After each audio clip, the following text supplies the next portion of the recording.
Now I have the great privilege to introduce our next speaker, Rupert Sheldrake. Dr. Rupert Sheldrake is a biologist and author, probably known to many of you, otherwise you wouldn't be here.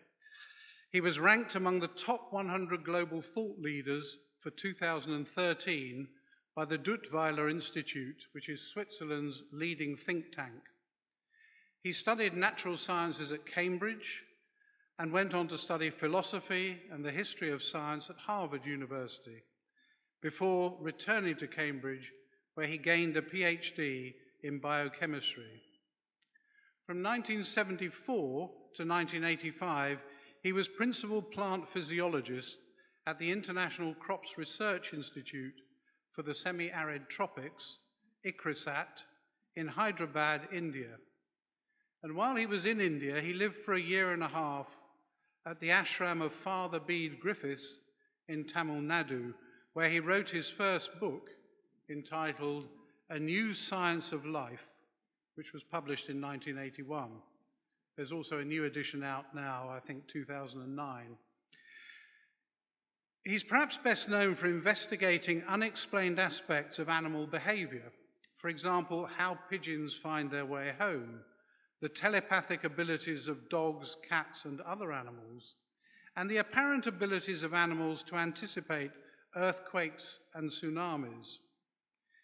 He subsequently studied similar phenomena in people, including the sense of being stared at, telepathy, and premonitions.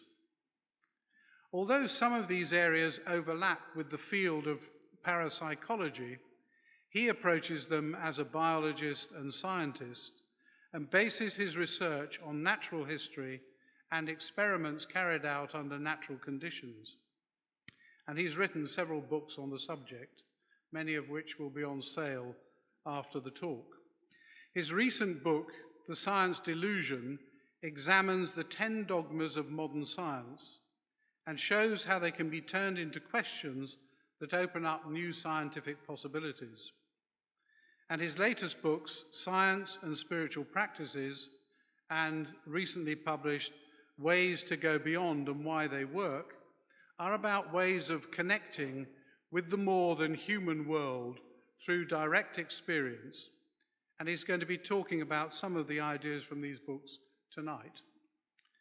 Over his career, he has won numerous scholarships and awards for his work, which nevertheless is still seen as controversial by many in the so-called mainstream scientific community.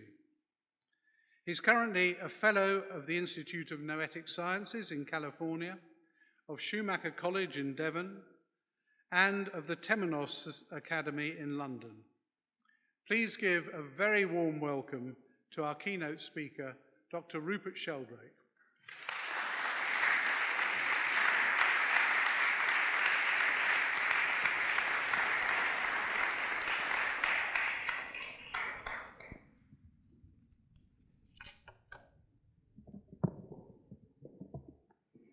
Well, thank you. And thank you, Sally, for setting the context. I'm afraid I've had a cold, and so my voice is a bit ropey. I'm hoping it'll hold out for the evening. Anyway, I'm very pleased to be here. I think that we're in an extraordinarily unusual time. I suppose every time is an unusual time, but in relation to science and spiritual practices, it's particularly unusual because we're in a stage at which the pursuit of organized religion has declined to a remarkable degree. Only about 5% of the population in Britain regularly attend church services, for example. Yet, at the same time, there's a tremendous growth of interest in spiritual practices. And we now have access to spiritual practices from practically all the world's traditions. Millions of people practice yoga and meditation, for example. And when I was a child, most people had never heard of yoga and meditation outside India or outside the Theosophists and possibly the Finchley Trust. But now they're very common. Every small town has yoga studios and so on. At the same time, these practices are being investigated scientifically. which had not happened before. And in 2001, a huge handbook was published called The Handbook of Religion and Health. A second edition appeared in 2012, reviewing more than 2,500 papers in peer-reviewed journals, studying the effects of spiritual and scientific practices. The overwhelming conclusion was that these practices make people happier, healthier, and live longer. They have very beneficial effects. Presumably, the opposite must also be true. People who don't have these practices are unhappier, unhealthier, and live shorter. Which is why I think militant atheism should come with a health warning, because insofar as militant atheists persuade people to give up religious practices, they leave them with a kind of void, devoid of spiritual or religious practices. And because of that, a new generation of atheists are in fact advocating spiritual practices. We now have this strange situation in which, for example, Sam Harris, one of the so-called new atheists, is now giving online meditation courses. And Alain de Botton, one of our leading atheist philosophers in Britain, recently wrote a book called Religion for Atheists, in which he points out that when people lose their traditional religious practices and faith, then they lose out on a whole range of things which are helpful for religious people, gathering together regularly, having a sense of community, singing together, having rites of passage, praying, being supported by that community in times of adversity, celebrating festivals. If people give up traditional practices, they usually give up all these things as well. And Alain de Botton recognizes that these are very important for human health, well-being, and flourishing, which is why he's trying to reinvent atheist versions of these various practices.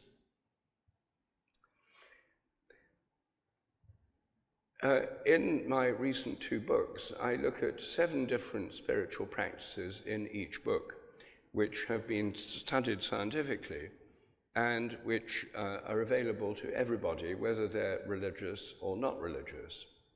They're all practices I do myself, so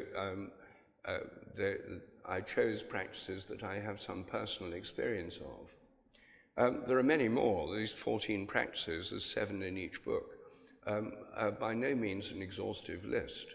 There are many more. And it's not a question of either or. All religions combine a range of spiritual practices, and all of us can combine a range in our own lives, and I try to do that myself. In the first book, Science and Spiritual Practices, I discuss first meditation, which I'll come back to in a minute, then gratitude, again, I'll return to that in a moment, connecting with nature or with the more than human world. This is a very important part of many people's lives, including my own, and through being outdoors in the natural world. And for many people, it's a source of mystical experiences, even in childhood. 50 years ago, Sir Alister Hardy, the Oxford zoologist, set up the Religious Experience Research Unit in Oxford to look at the natural history of mystical experiences. And what this unit showed is that mystical experiences are far more common than anyone had assumed. Most people had assumed till then they occurred to sort of rare medieval saints centuries ago and far away. But it turns out they're happening all the time in modern Britain. In fact, some surveys suggest more than half the population have had mystical experiences at some time in their life. By that I mean experiences of a presence far greater than their own, a greater consciousness than their own, a greater sense of love or connection, things which give us a sense of being part of something far greater than ourselves. So many people have these in connection with nature, and many people find being in the natural world enormously regenerative. I do myself. The next practice is relating to plants, and that's really an extension of relating to nature. For me, it's a particularly important one, because a lot of my work has been with plants, my scientific work. Then singing and chanting, they're part of all religious traditions, and they can be done outside these traditions too. My wife, Jill Peirce, has been leading singing and chanting workshops for more than 30 years.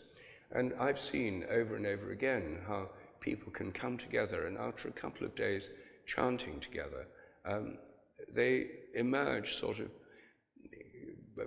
bushy tails and, bright-eyed and regenerated, because these practices bring one into resonance with one's own body, with other people, and also with the consciousness beyond the human level, insofar as they're sacred chants or mantras.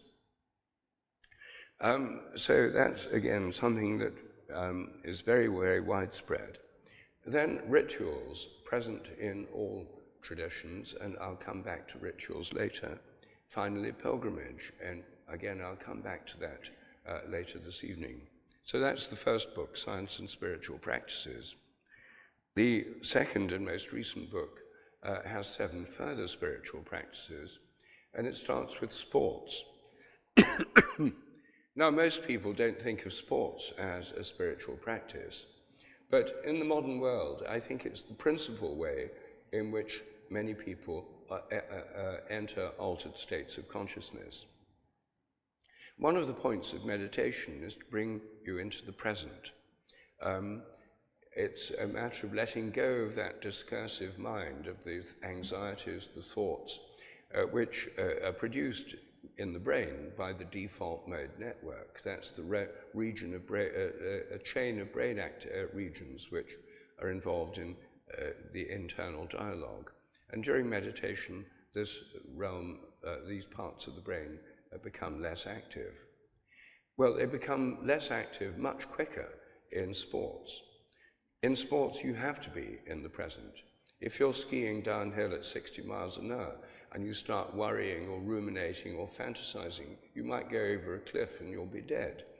I think that's one reason that dangerous sports and fast sports are so popular in the modern world. If you're in the middle of a football match, someone's passing you the ball, you can't sort of start worrying about what you should have said to your girlfriend yesterday and that kind of thing. You've just got to be there in the present. And a friend of mine who had a very busy stage in his life found he couldn't calm down his mind, even by meditation. He was insomniac, and his mind was racing all the time. He's also a mountaineer, and he found by the time he was 50 feet up a rock face, he was completely present. I think this is one reason that extreme sports are so popular today. A month ago, I met in London the world champion free solo highliner. Highlining is like tightrope walking, except on a kind of tape. And this chap, a young man called Friedi, a German, did this over 1,000-foot drops. His most recent one was over a 1,000-foot waterfall in British Columbia between 2 cliffs. And I asked him why he did it when it was so manifestly dangerous. And he said that it forced him to be so completely in the present that it was completely blissful. He said it was addictive because it was so blissful, this feeling of being totally in the present. Nothing else mattered.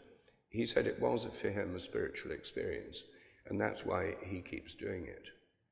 I think it's interesting that in the modern world, which is preoccupied with health and safety and liability litigation, that the other side of the coin is the growth of extreme and dangerous sports. I know one of the founders of the Dangerous Sports Club in Britain, and their club tie shows someone in a wheelchair on it. Why is it that people are so drawn to these? I think it's because it provides this extreme, what's extreme medicine, as it were, for this modern age of distraction. Now, people in traditional societies where life itself is very dangerous don't need extreme sports, but people in our culture seem to. Sports also provide a way in which people go beyond themselves through team or group activity, as in football teams, or even vicariously through supporting football teams. People are taken out of themselves and put into something much bigger than themselves. The second practice I discuss in ways to go beyond and why they work is learning from animals. And again, this may seem surprising, but animals don't have internal dialogues in the same way we do. They don't spend their time worrying about tomorrow or what they should have done yesterday and so on. They can be completely in the present. If a cat's lying on your lap purring contentedly while you stroke it, it's completely in the present, and in a way it's inviting you to be in the present too. And if a dog is eagerly putting a stick at your feet, wanting you to throw it, and it looking at you excitedly, it's completely immersed in this present moment. And you can become so too. I think this is one reason so many people keep pets. They're inconvenient, they're expensive. Dogs, it's very annoying to have to pick up dog poo in little plastic bags. Vet bills are excessive. Lots and lots of they tie you down when you want to go away from home. Lots of reasons why pets are inconvenient. But I think many people have them because they bring us into the present. And there are many studies which show that people who keep pets often recover better from illnesses, diseases, suffer less from loneliness. In fact, they have healing benefits for many people. The third practice I discuss is fasting. All religions have to a change in consciousness, usually a greater clarity of mind, which is why many religions advocate it. It facilitates prayer and meditation. So fasting is a spiritual practice that anyone can do. You can do it. If you feel you need help and advice, you can have a naturopath or an Ayurvedic practitioner or someone else who's experienced in it guide you. But if you feel reasonably healthy, you can do it at home, and it's free. It's not only free, it actually saves money. Then I have a chapter called Spiritual Openings Through Cannabis and Psychedelics. Again, many people may find this surprising, but I think for many people today, psychedelics and cannabis are one of the principal ways in which they open to the spiritual realm. Again, I shall come back to that later and discuss that in more detail. Then I discuss prayer, petitionary prayer.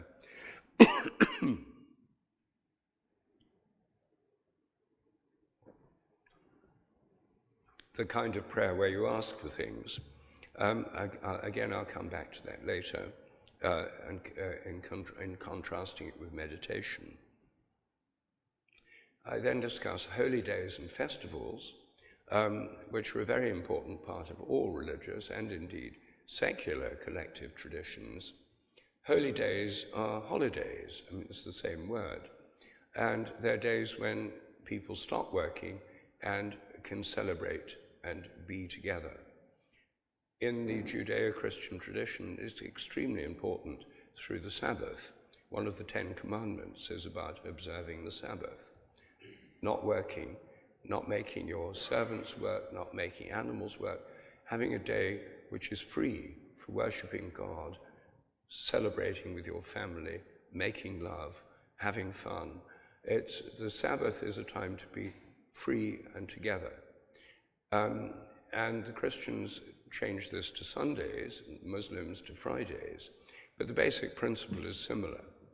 But the trouble is, in the modern world, this very fundamental principle of a seven-day cycle is being lost for many people through the 24/7 culture. Now many people have no relief on Sundays. It's just a day for more commercial activities, more Facebook, more shopping online. Even Amazon now delivers on Sundays. Shops are open. It's a 24/7 culture.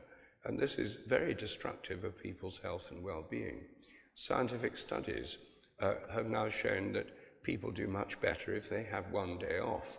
And these scientific studies are now recommending a 24/6 culture instead. And so the Sabbath is being reinvented on a scientific basis.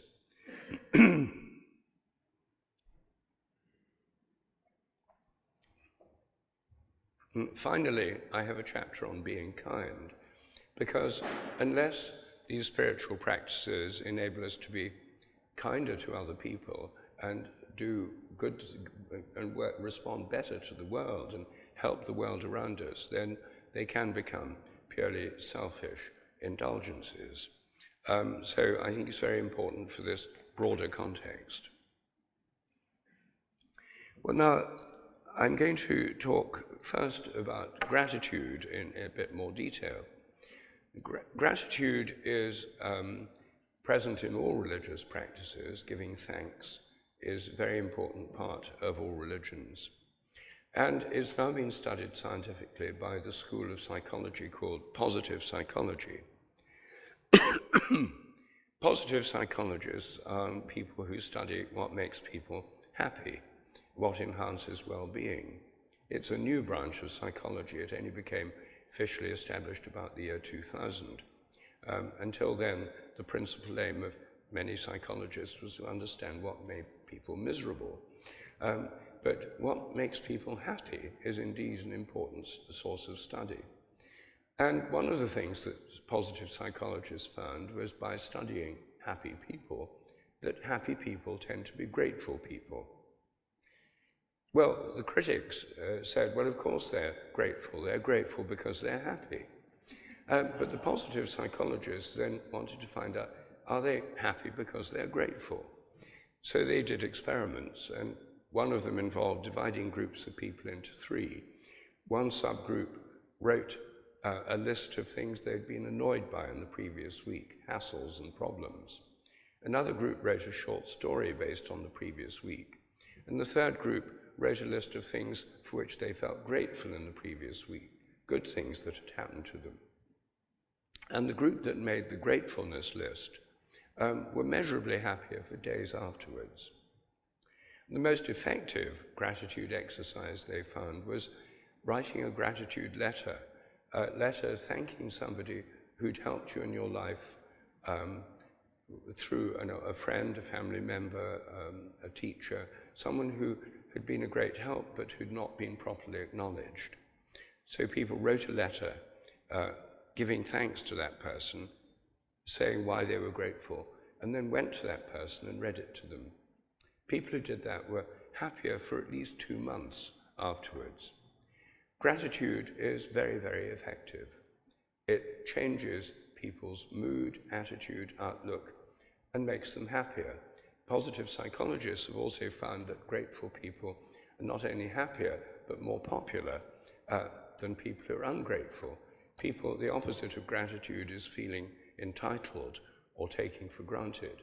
People who take for granted are entitled and complain, not surprisingly, on the whole, less popular than those who are grateful and appreciative.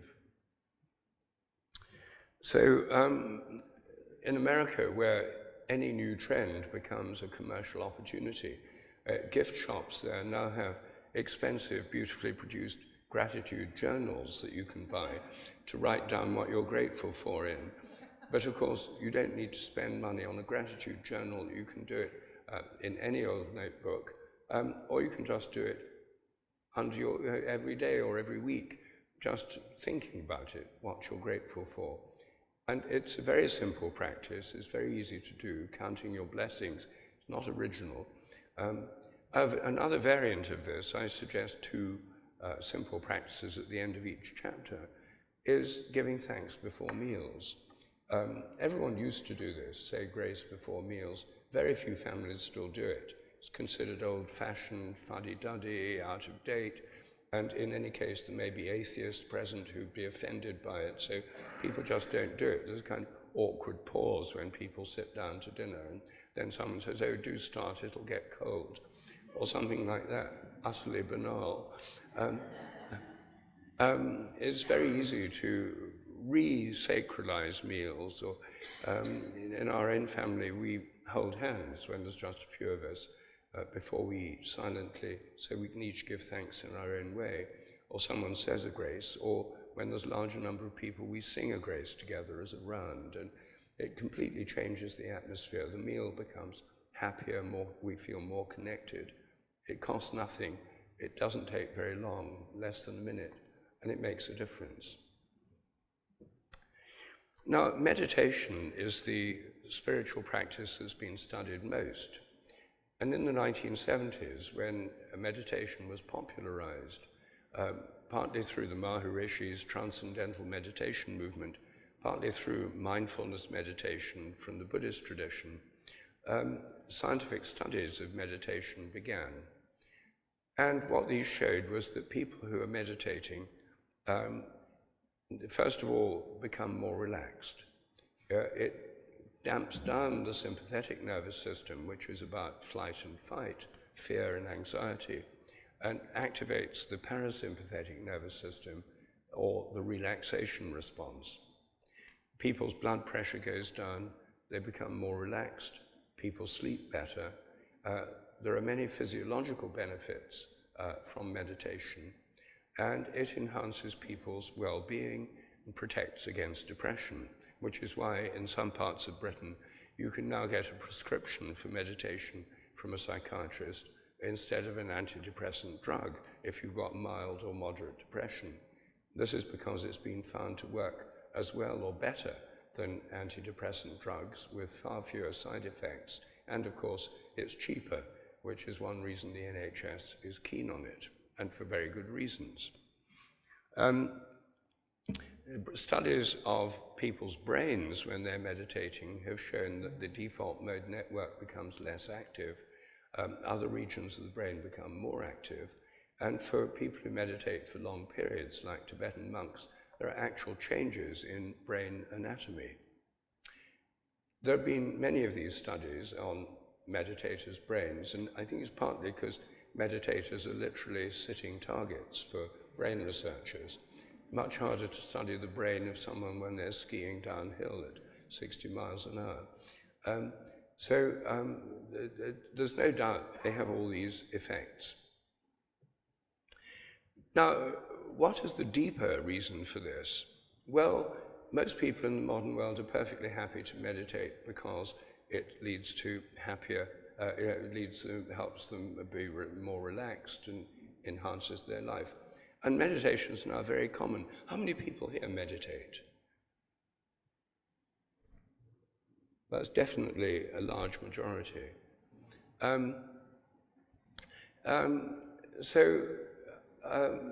The reasons for it, though, in the Hindu and Buddhist traditions, and in the Sufi tradition, where there's also meditation, and in the Christian tradition, where contemplative prayer has been carried out in monasteries and convents for at least 1,500 years, and in the Eastern Orthodox Church, where The Way of the Pilgrim is a famous book which describes the Jesus prayer, which is a common meditative mantric practice in Eastern Orthodoxy. People are not doing it in these traditions primarily so they can be more successful in love and business. They're doing it because they see meditation as a way of getting to the very ground of consciousness itself. In the Hindu tradition, the idea is that the source of everything, the whole universe, is conscious. God is a conscious being. The supreme being is conscious. That's the primary attribute.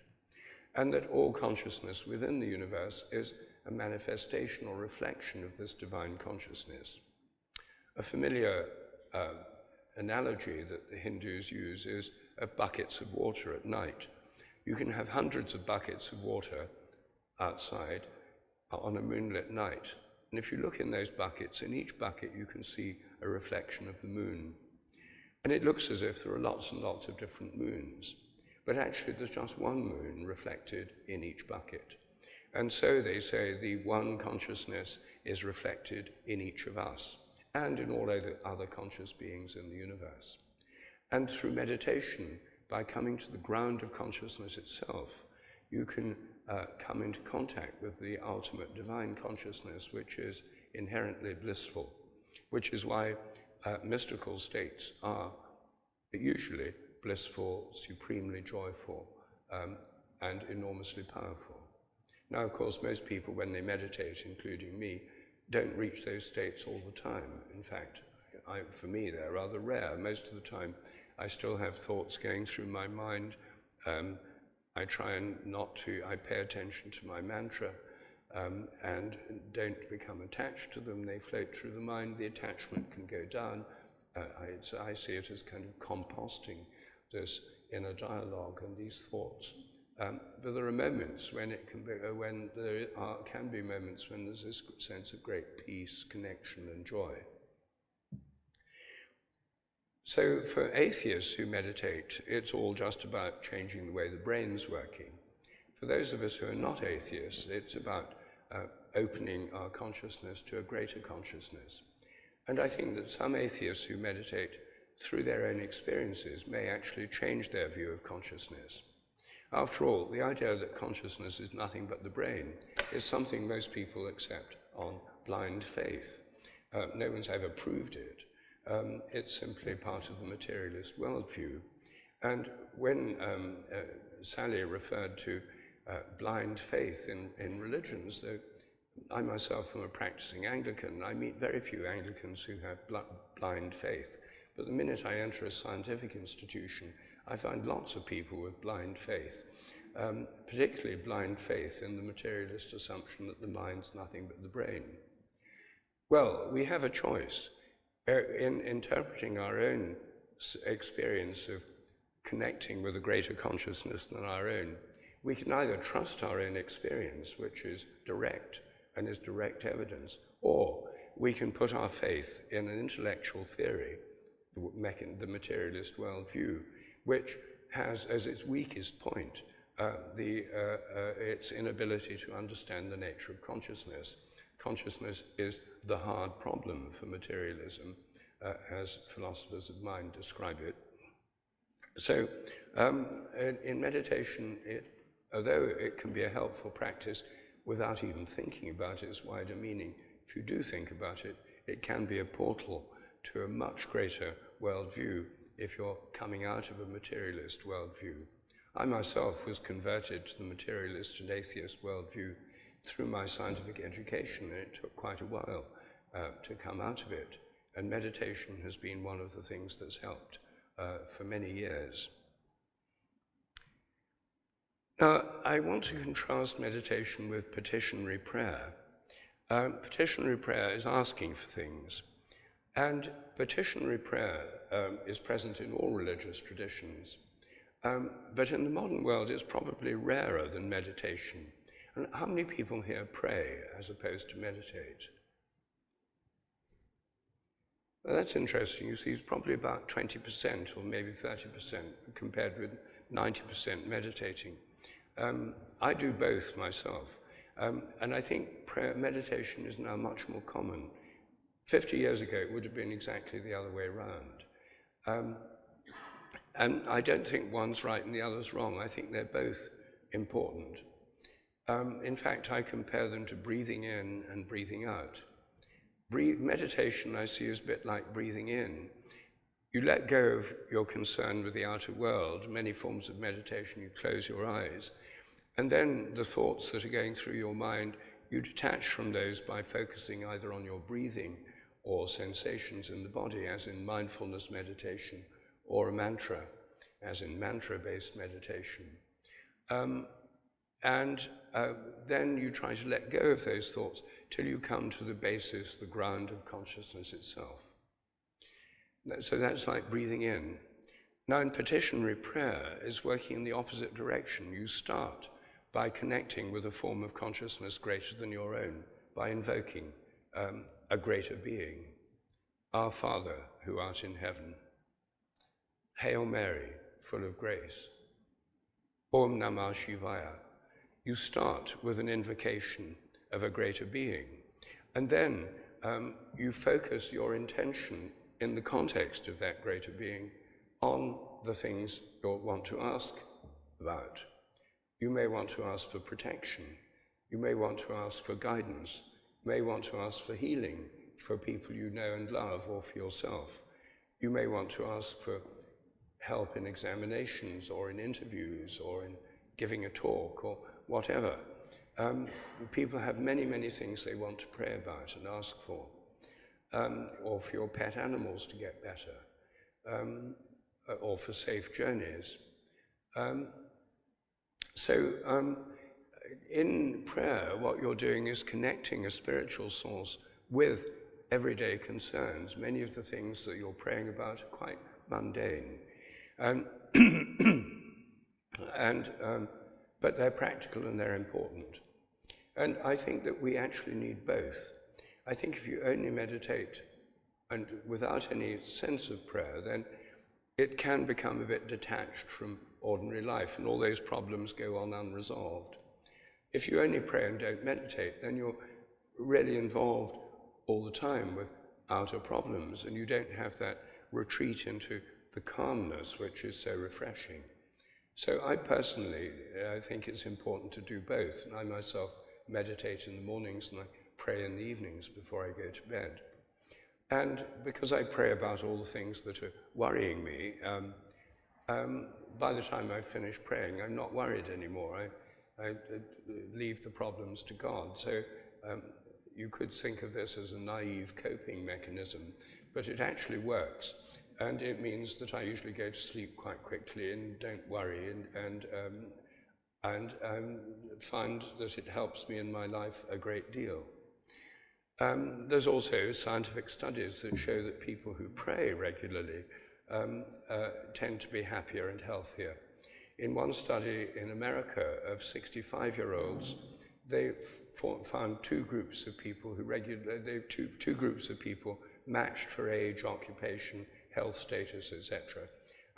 Half of them prayed regularly, the other half didn't. And 6 years later, the ones who prayed regularly had a 60% better survival rate and were less prone to depression, substance abuse, alcoholism, etc. So there are not only health benefits to meditation, but health benefits to prayer. And as I say, I think both of them are important. And if you're religious, then you have a chance to pray with other people in churches or synagogues or mosques or temples. If you're not religious and don't go to church or synagogue or mosque or temple, then you can pray at home. But I find it, I do both. I find it helpful to pray with other people. It's difficult to do that without embarrassment outside a religious context. But I find it very helpful to do both. And again, I don't think it's either or, I think it's both and. Now, I want to turn to rituals. And there are many kinds of rituals, but there's one major category of rituals which are rituals of remembrance. And these are rituals which help people to belong to a social group. By taking part in these rituals, you affirm your membership of a social group. You become connected to others, not just now, but to all those who've done it before.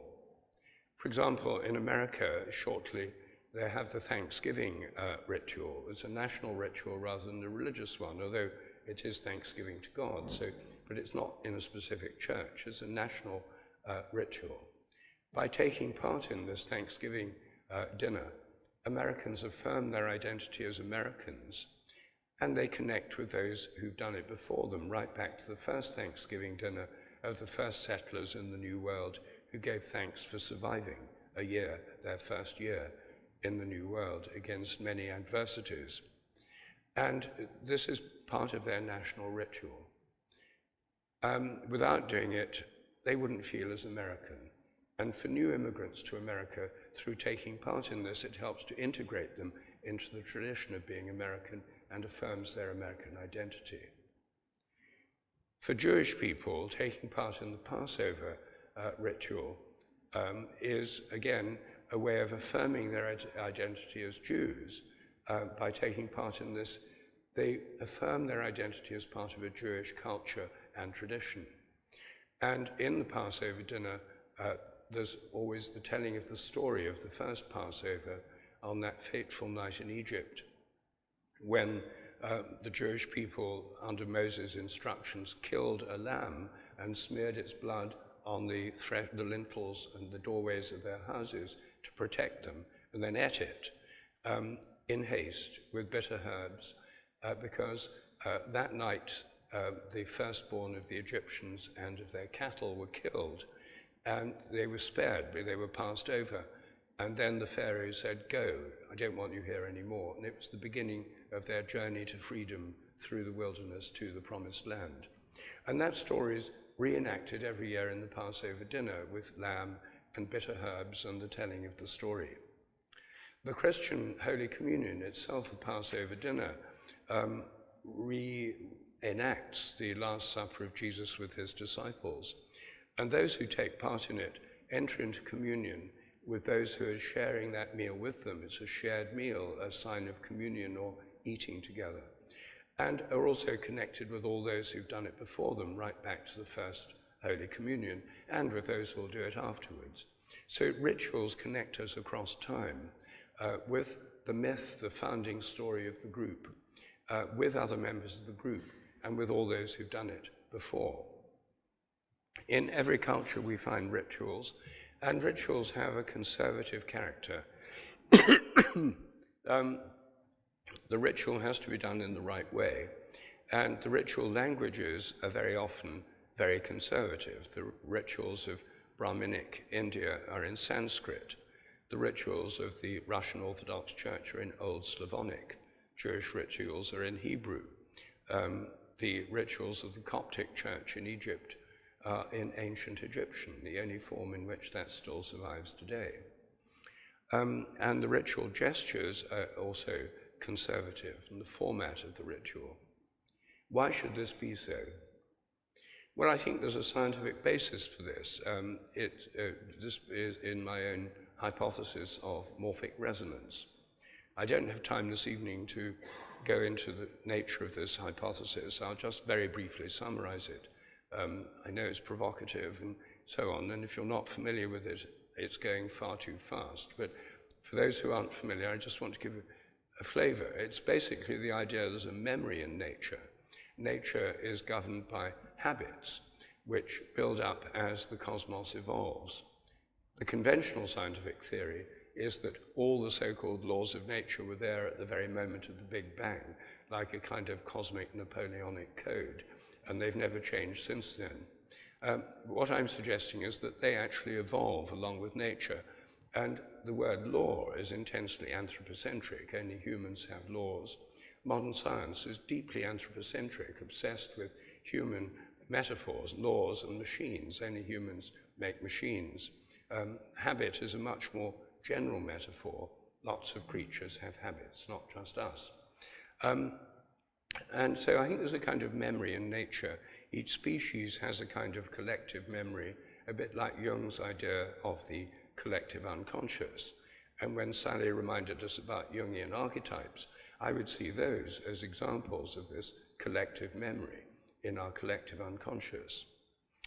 So the process by which this memory works is, according to my own hypothesis, called morphic resonance.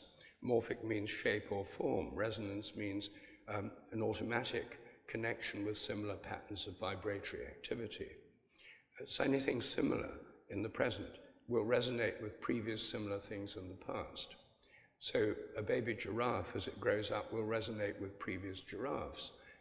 When it's an embryo, it resonates with the form of previous giraffes and takes up its shape, its form, and then later it takes up the instincts of giraffes by a kind of collective memory.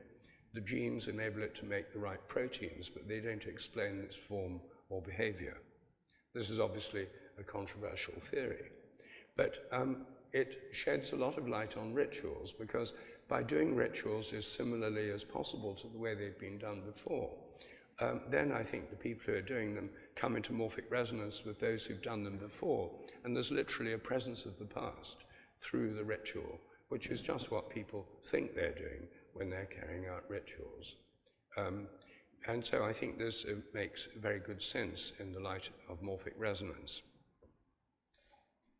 Now, there's a particular class of rituals that I want to mention, which are rites of passage, where you pass from one state to another, from not being born to being born. That's the most primal rite of passage. From being single to getting married, from being alive to being dead. These are the most fundamental rites of passage, and since we're in a cemetery chapel, which is also used for weddings, it seems appropriate to reflect on them right here. There are also rites of passage about passing from adolescence to adulthood. And in many cultures, these are associated with the imagery of death and rebirth. You die to your old social role, you're born in a new form. Many rites of passage have this format, dying to your old self, going through a liminal region, a region of transition and a danger, and then coming to a new integration in your new social role. Well, in things like North American vision quests and in trials by ordeal in Africa and elsewhere, it's not just an imagery of near-death experiences. People do go very close to death. Some people actually die during rites of passage. So they are about near-death experiences.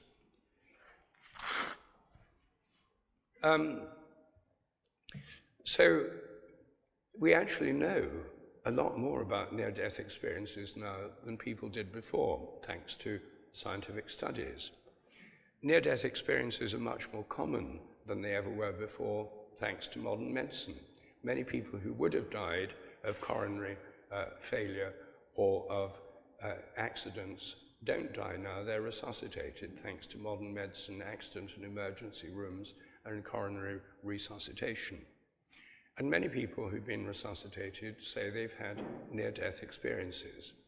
Typically, as many of you will know, they find themselves floating out of their body, looking down at an operating table or the scene of the accident. And then, in a second phase, going through a tube or a tunnel and emerging into a realm where they feel blissful, joyful, it feels filled with love. They often meet beings of light, sometimes deceased relatives, and they feel utterly blissful.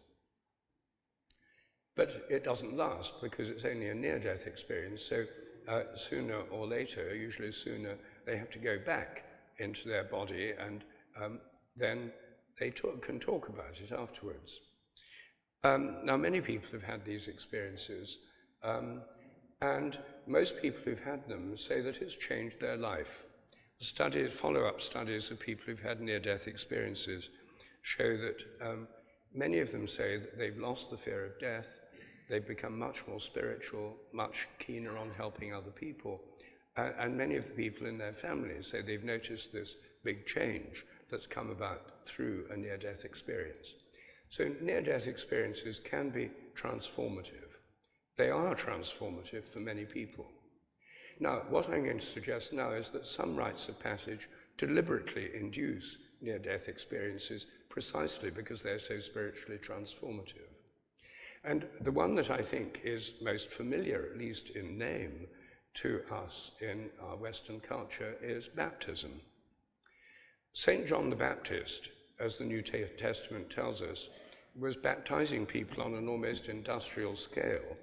People were flocking to the River Jordan, where he was baptizing them by holding them under the water, bringing them up again, and their lives were transformed.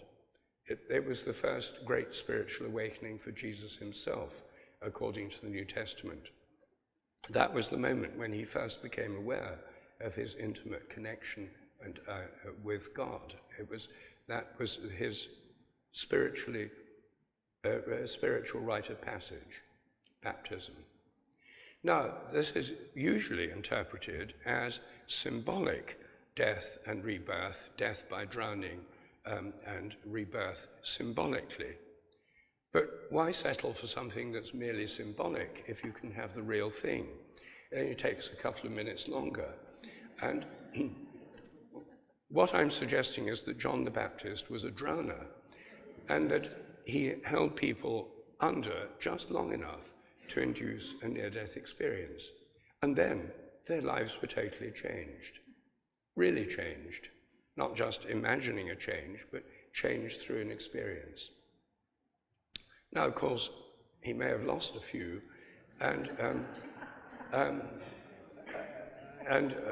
but by the time Jesus came along, he was very experienced and really knew what he was doing. But that was before liability litigation.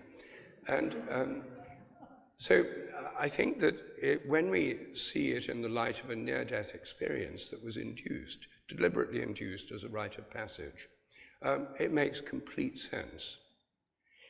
Within a few generations, the early Christians had stopped this form of baptism. They went in for infant baptism and sprinkling water on babies, or in the Orthodox Church, immersing the baby, but very briefly.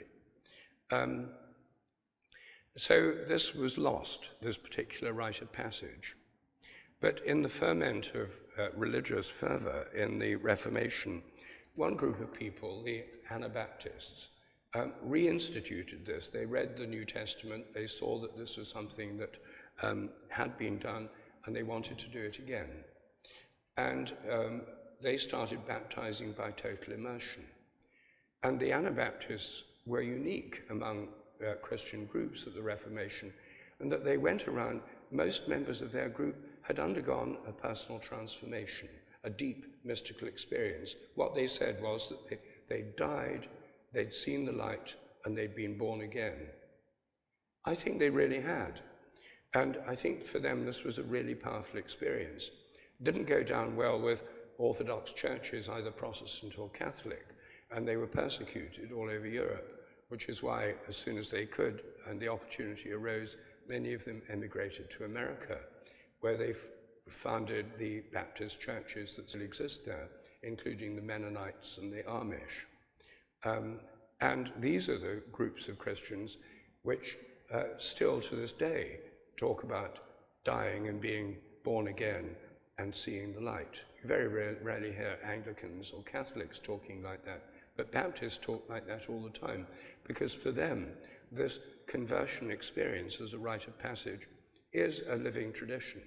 How many today still go to the point of nearly dying in baptism? I don't know. It would be a very interesting study. I rather suspect that health and safety regulations, fear of litigation, etc., probably greatly diluted this, but I think that the history of Anabaptists and Baptists in the past suggests this was something that really was going on. Now, we've now lost that sense of rites of passage, and I think that's one reason that they've been reinvented or have come back through psychedelics.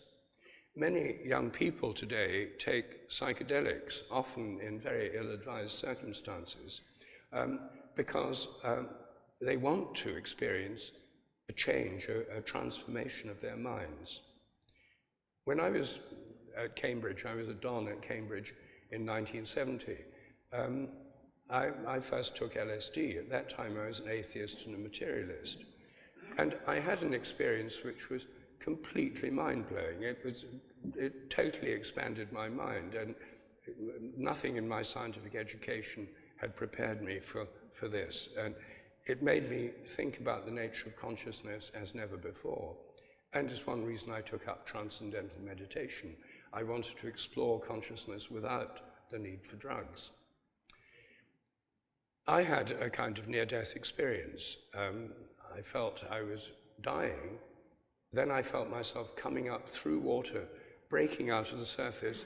Everything was blissful, joyful, beautiful, serene, unbelievably wonderful. And in his study of LSD experiences in the 1960s and 70s, Stan Grof, a Czech psychiatrist now in California, studied more than 2,500 people who'd taken LSD and found that many people had had near-death type experiences with it that had been profoundly transformative in their lives. So I didn't know anything about Stan Grof at the time, but it certainly happened to me. The psychoactive compound DMT, dimethyltryptamine, is faster and more intense in its action than LSD. And many people who take DMT have near-death type experiences.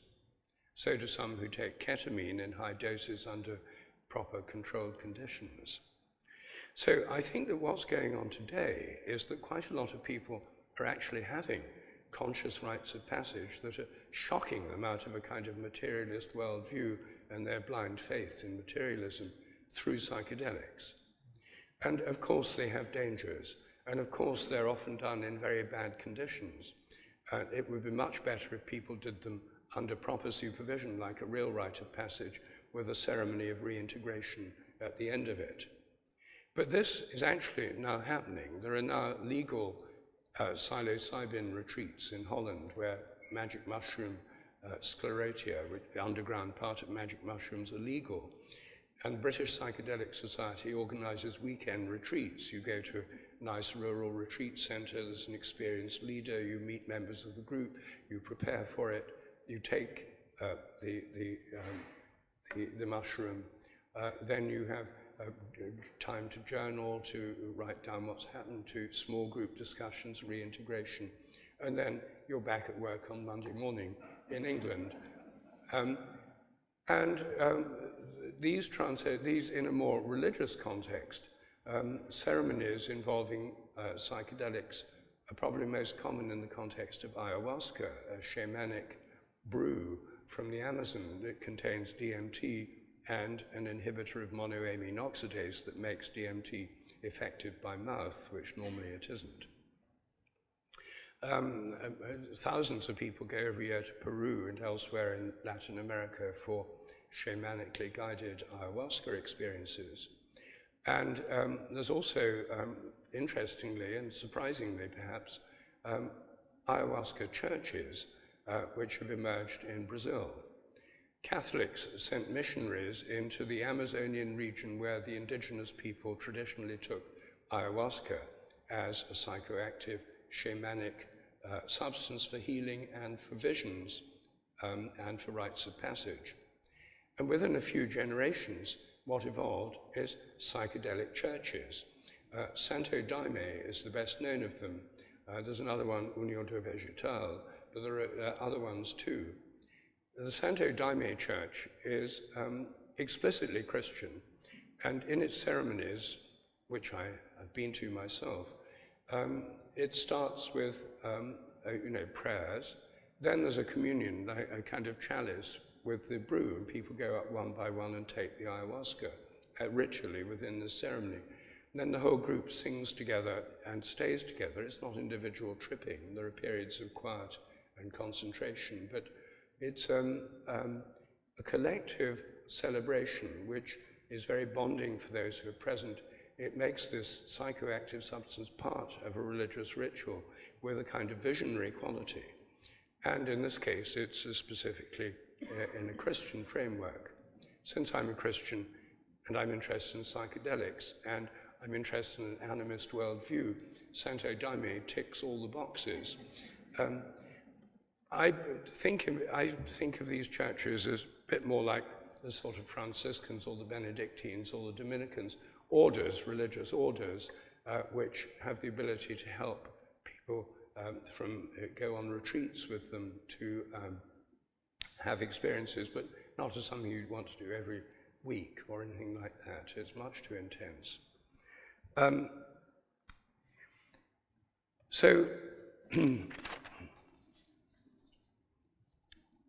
Finally, I just want to mention pilgrimage as a spiritual practice. Pilgrimage occurs in all religious traditions. In India, there are many pilgrimages to the source of the Ganges, to holy caves, to the river Ganges in Varanasi, to temples, to sacred trees. The whole of India is crisscrossed by pilgrim routes, and when you're in India, as I was for 7 years, you often see pilgrims on their way to one of these holy places. Muslims, of course, famously go to Mecca at least once in their life if they can, and also go on pilgrimages to shrines of Sufi saints, dargahs, and other holy places. Buddhists go to the birthplace of the Buddha, his place of enlightenment, and so on. And Christians, in the Middle Ages especially, had many holy places. Here in England, which, like modern India, was crisscrossed with pilgrimage routes. The most important was at Canterbury, the shrine of St. Thomas Becket. And Chaucer's famous book, the Canterbury Tales, written around 1390, is about pilgrims telling stories to each other on the way to Canterbury.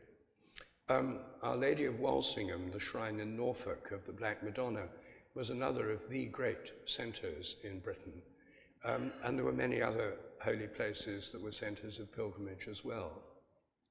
But all this came to an end in 1538, when the government of Henry VIII, as it reformed, broke away from Rome, abolished pilgrimage. Thomas Cromwell issued an injunction against pilgrimage, making it illegal. The shrines were desecrated. The monasteries that provided the infrastructure for pilgrims, places to sleep and get food, were dissolved or privatized. Pilgrimage was stamped out in Britain, as it was in other Protestant countries, in North Germany, in Scandinavia, and elsewhere. I think the result was that it left a great void in the soul of the English, and I think that's why within a few generations the English invented tourism. I think tourism is best seen as a form of secularized pilgrimage. Tourists still go to the great temples and holy places, the temples of Egypt, the temples of India, the great cathedrals of England and of Europe. They still go to these great holy places, the ancient temples of Stonehenge and Avebury. But when they get to these temples, to these holy places, they can't say a prayer or kneel down or ask for blessings or inspiration, because they're tourists, they're secular, they're modern secular people. They have to pretend that they're primarily there out of an interest in art history. And most of them, of course, are not, but they have to pretend they are. And they can't take anything away from, they can't take a blessing from the place, and they can't share it with people back home if they don't receive it in the first place, or they can take photographs or buy souvenirs. So I think tourism is actually a form of frustrated pilgrimage. And I think one of the simplest paradigm shifts for the modern world is to stop being a tourist and become a pilgrim again. That means going to a holy place with an intention, something you want to pray for or give thanks for, or ask for inspiration. To go with an intention and make an offering, so that it's a sacred journey, not just a trip. And it's a very fascinating feature of modern Europe that pilgrimage is undergoing an astonishing revival at the moment. In the 1980s, the great pilgrimage to Santiago de Compostela in Spain was revived by a group of enthusiasts who got the infrastructure in place for this pilgrimage. In 1987, 1,000 people walked there on the Camino. Last year, it was 300,000. And lots of people go on these pilgrimages who are not devout Catholics. In fact, many people who go on them are agnostic or spiritual but not religious. They're going because it's a physical expression of a spiritual journey. And it's something that makes sense for many people. And Santiago has triggered off a revival of pilgrimage all over Europe. In Scandinavia, the great pilgrimage from Oslo to Trondheim, the shrine of St. Olaf in Trondheim Cathedral, has been reopened over the mountains, and many people are now walking that from all over Scandinavia. Here in Britain, the British Pilgrimage Trust, of which I'm a patron, is reopening the ancient footpath route to Canterbury from Winchester or Southampton, the old way, 19 days, and getting in place at the moment the infrastructure, so there are places to sleep at night, preferably low-cost places. Many medieval churches along the route have already agreed that pilgrims can sleep there in these medieval churches. They're called sanctuary churches. You have to take your own sleeping bag and pad, of course, but it's a very, very much cheaper option than Airbnb or a local inn. Less comfortable, of course, but it is a pilgrimage.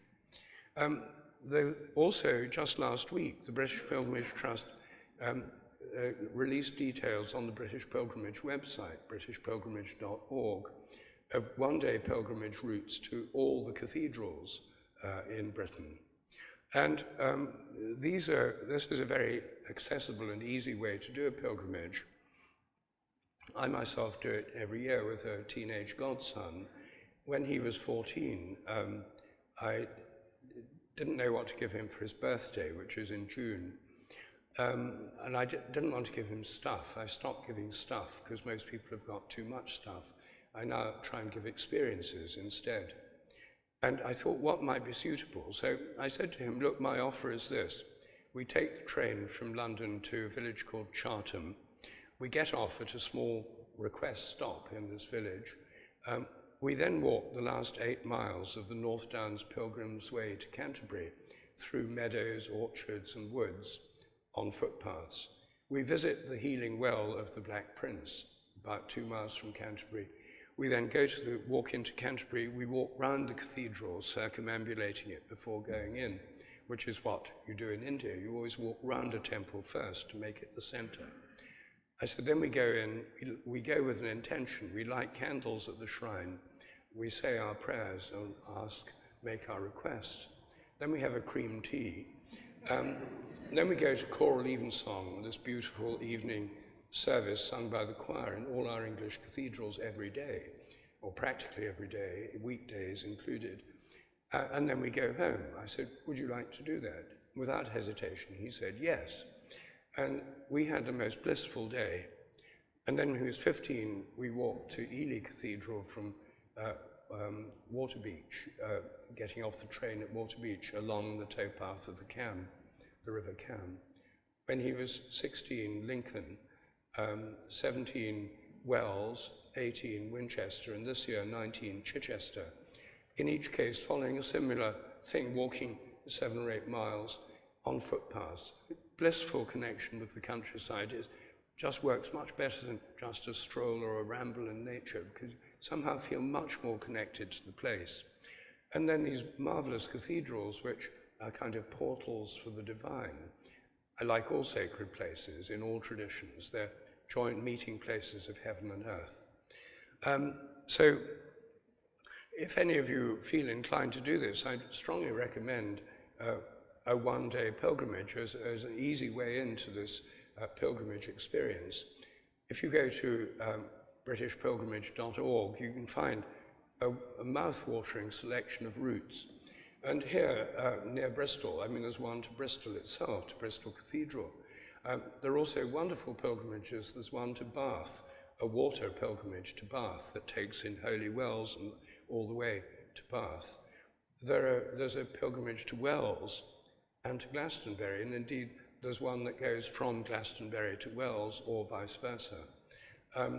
And I must say the Wells pilgrimage is particularly powerful because in the Bishop's Palace garden there are these 7 holy wells that come out of the ground, welling out of the ground, that's why it's called Wells. Just by the east end of the cathedral was built in this place of sacred springs, of sacred waters. And to visit those first before going into the cathedral is well worth doing if you do go to Wells. You have to go into the Bishop's Palace gardens to find them. But there's a tea room there as well, so you can kill 2 birds with 1 stone. So anyway, these are all different practices that any of us can do. And you don't have to sign up to a belief system to do these pilgrimages, or indeed any of these practices except the explicitly religious rituals. And even choral evensong, which is a ritual, you don't need to sign up to a belief system. Many people go to choral evensong just because it's so beautiful, to be in a sacred space, beautiful music echoing through it, well-trained choir, lovely organ music, free of charge. And even Richard Dawkins says that choral evensong is his favorite service. So, and with the British Pilgrimage Trust, in the guided pilgrimages that are organised by the Trust, one of the slogans is, bring your own beliefs. So this is very open to anyone. So I think I've said enough to give a sense that there's a tremendous range of spiritual practices, and because these scientific studies have shown, illuminated them and shown their benefits on the whole, and also more about how they're actually working physiologically, we're in a state here where science and spirituality are not in conflict at all. They're complementary, they're converging in a way that's so much more interesting and mutually beneficial than old-style atheist versus believer type arguments, each side accusing the other of dogma. This is not about dogma, it's about experience. Experience is much less controversial than dogma, and all religions are primarily rooted in experience. I mean, Jesus didn't get to where he was by doing a PhD, nor did the Buddha. These are about, they're rooted in experience. And I think we're at the beginning of a whole new phase of spiritual evolution right now, precisely because of the accessibility of so many spiritual practices and the scientific study of them, and this convergence of science and spirituality that's going on around us. It's quite recent, but it's gathering pace all the time. So that was the message I wanted to bring to you this evening. Thank you.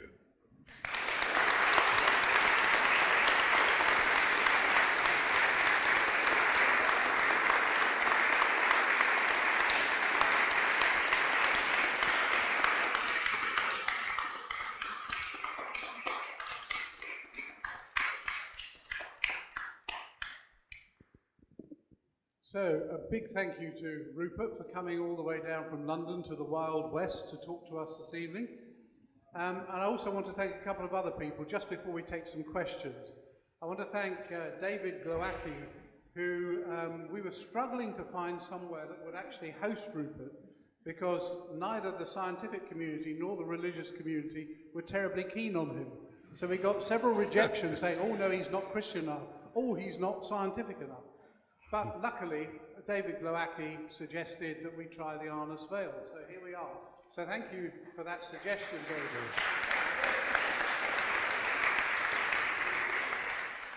And lastly, I wanted to thank Jess Noble and Alexei Jorano for their artwork and for the poster they put together, all free of charge, so that we could advertise this event this evening. And so a big thank you to everyone who's contributed to this. And now if people have questions, I'm sure Rupert would be happy to take them. Yes, happy to. So put your hand up if you have a question for Rupert or for Sally.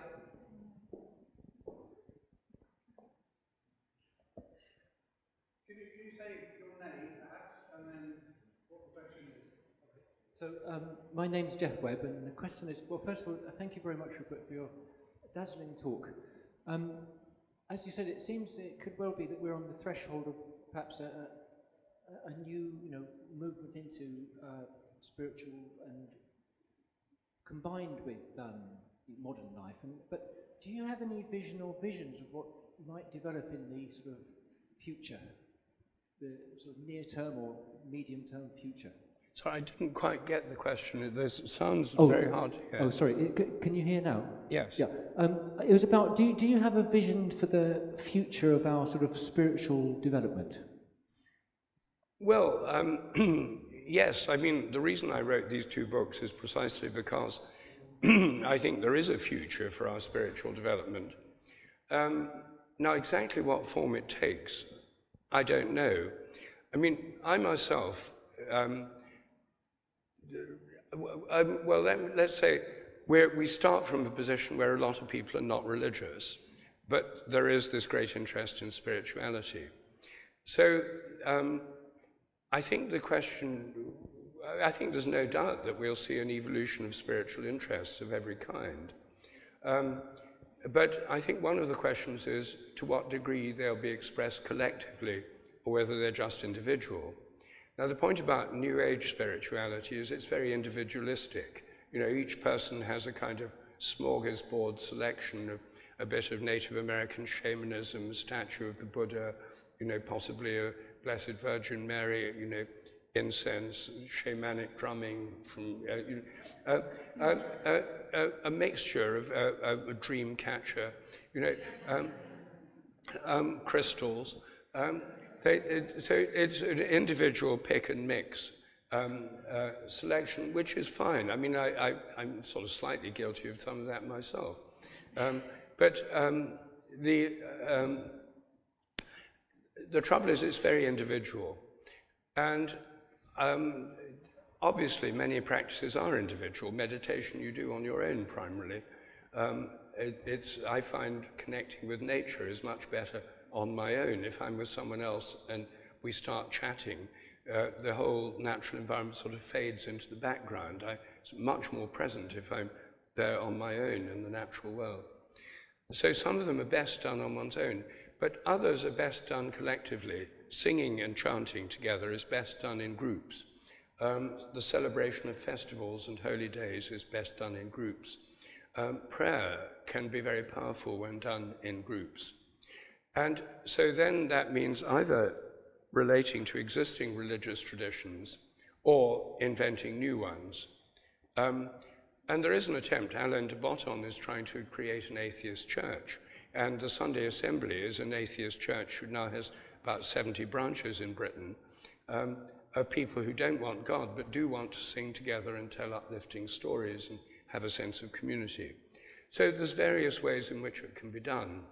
I mean, I myself, having been through an atheist phase, a Hindu phase, a Sufi phase, while I was living in India, found myself drawn back to a Christian path, to my surprise, and to everyone else's surprise, because I find it very helpful to relate to my own ancestral tradition and to the holy places of England, which are primarily Christian, and many of them are built on pre-Christian holy places.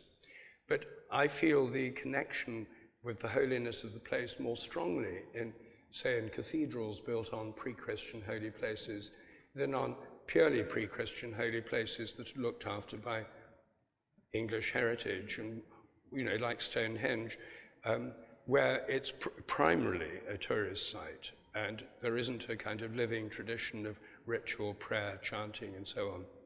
The Druids thought that England should be enchanted through the perpetual choirs.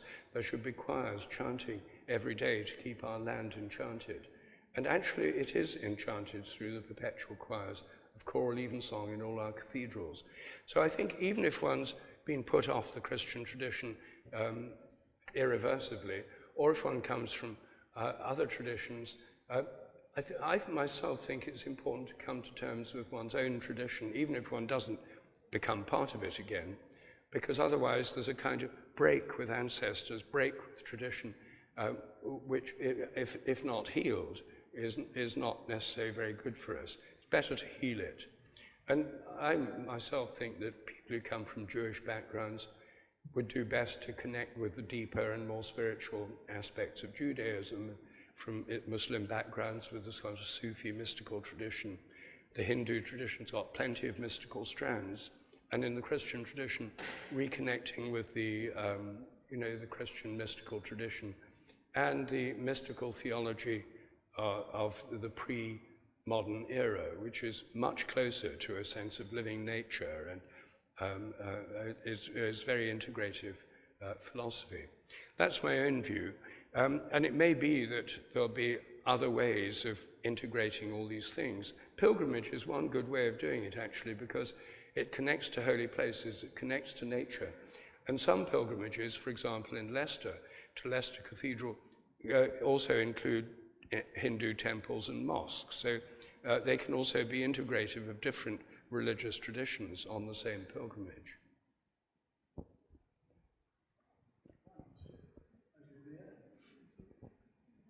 So my name is Maria. Thank you very much for your talk. My question is there anyone for whom meditation or spiritual practice might not be the most beneficial option? This is from an article I read where for some people meditation might exacerbate feelings of anxiety by forcing them to look within. Sorry, I can't, it's very hard to hear. I'm going to come closer. So, is there anyone for whom meditation or spiritual practices might not be beneficial? Yeah, okay. Well, I think that some spiritual practices suit some people better than others. I mean, fasting, for example, would not be a good idea for an anorexic aged 18 who's on life support. I think that, some spiritual practices could be, psychedelics definitely could be dangerous for people who are psychotically inclined. So I think certain ones of them could be particularly dangerous for certain groups of people. I've not heard of many dangers of meditation, except that for some people who are rather isolated, it might make them more isolated socially. So I don't think that it's one size fits all. And in fact, the whole point of having 14 different spiritual practices is to say there's lots of different ones, and some suit some people better than others. I mean, skiing downhill at 60 miles an hour, probably not a good idea for someone who's 90 years old and arthritic, but it might have been a very good idea at age 20. So some things work better at some stages of life than others as well. So I'm definitely not saying they're all good for everybody all the time. I think some are good for some people much of the time. And most of them are good for most people most of the time, actually.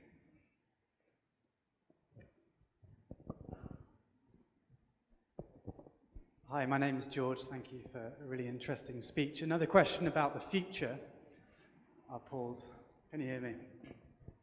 Another question about the future, and it seems, there's a self-selected audience here that are susceptible and open to these ideas. Yeah. And it does seem the momentum is in our favor of higher consciousness.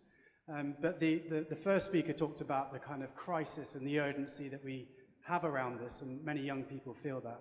So I was wondering if you could speak a bit about how we could accelerate that increasing of consciousness.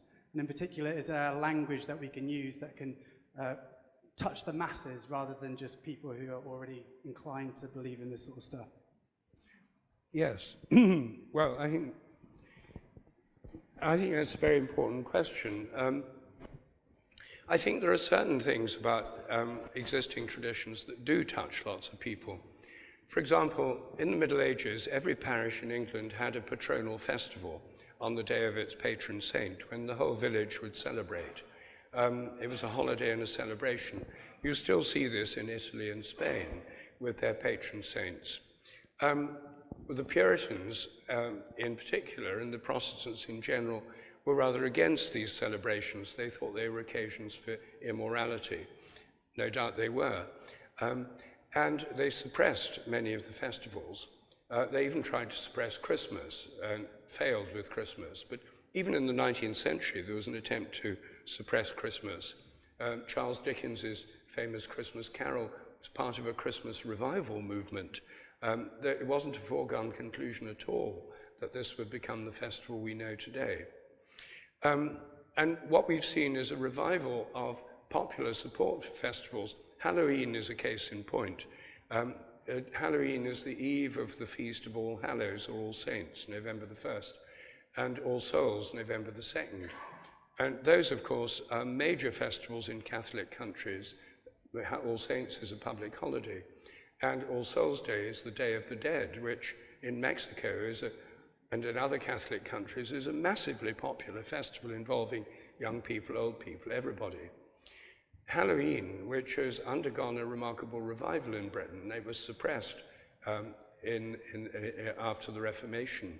It survived in Scotland and Ireland, whence it went to America, and now it's come back here from America. Halloween is now a popular children's festival, but it's the eve of the Festival of the Dead, which the festival itself has been hollowed out. And I think one way is to recover a sense of these festivals. The importance of the Day of the Dead is to remember our ancestors, remember those who've gone before, and celebrate the memory of them. In Catholic countries, they go to graveyards like candles, and I think there's a great scope for reviving that. Everybody has members of the family who have died, everyone knows people who have died, And I think making much more of the real festival, not just the eve of it, would be one way. And the other thing is another way is through summer festivals. And if you take the Glastonbury Festival, for example, what's happened is that after these great festivals are suppressed in the Reformation and by the Puritans, we've now had a huge resurgence of popular festivals which appeal primarily to younger people. The Glastonbury Festival, which has, 250,000 people going to it, happens at midsummer. The traditional maximum festival time in England and all over Europe was Midsummer's Day, June the 24th, displaced a bit from the equinox, just like Christmas is displaced a bit from the winter solstice, from the winter solstice. I have a nephew who lives in Pilton, which is where the Glastonbury Festival happens.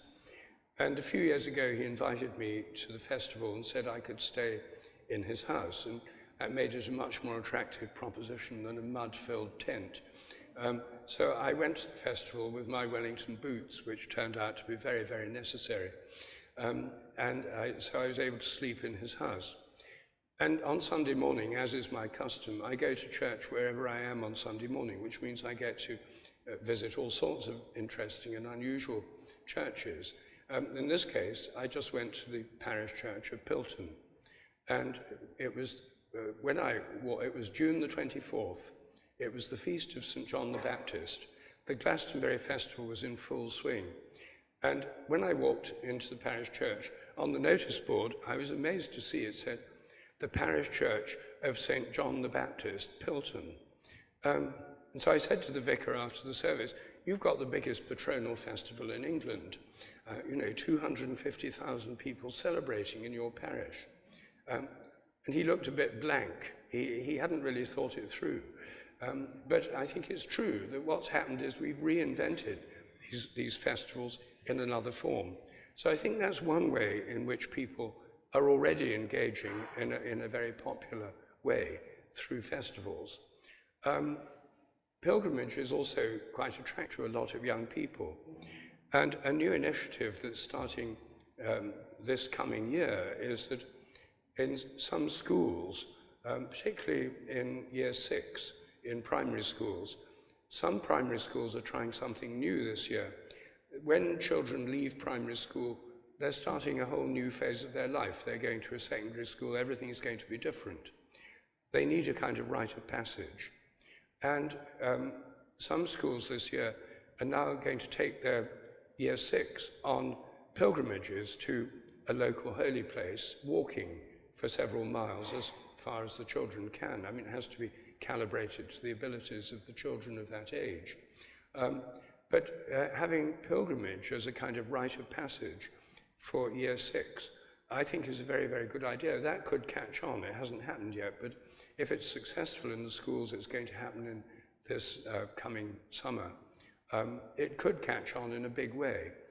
And then there could be rites of passage of a similar kind for people in the upper 6 after A-levels, when they're about to start a whole new phase of life. So I think that introducing rites of passage that can be inclusive for people of all backgrounds, of course they can't be compulsory, but introducing rites of passage of this kind could help to change our culture very quickly, and also at almost no cost, since walking is free. So I think there are quite a range of ways in which this could happen, and I think one of the challenges is to think of ways of helping the spiritual transformation to happen more widely.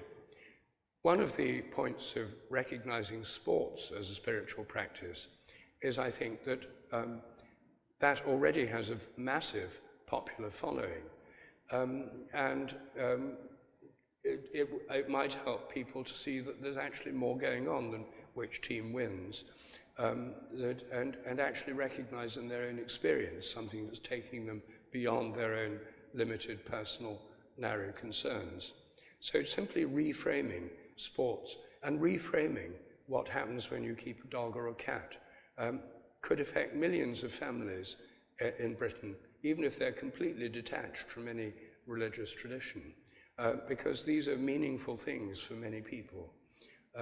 So I think it's partly a question of reframing and reinterpreting. And by doing that, I think that what people are doing anyway will become much more satisfying and enhance their well-being, and also help in a kind of social transition.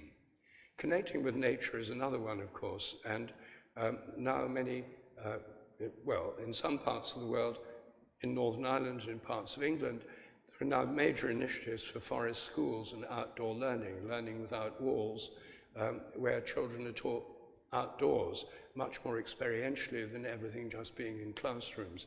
And again, that could help to reconnect with the natural world, which many children are very detached from because they spend most of their time on screens.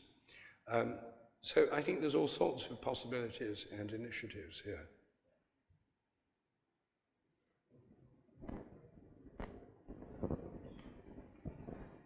Hi, my name's Aria. Thank you so much.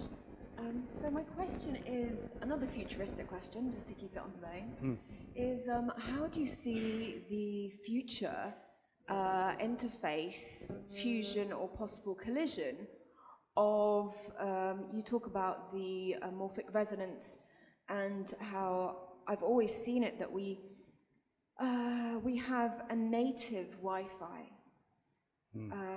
which is a morphogenetic field that, as you say, animals have, and ourselves through our inner compass have navigated. This is a part of our intuition. Yeah.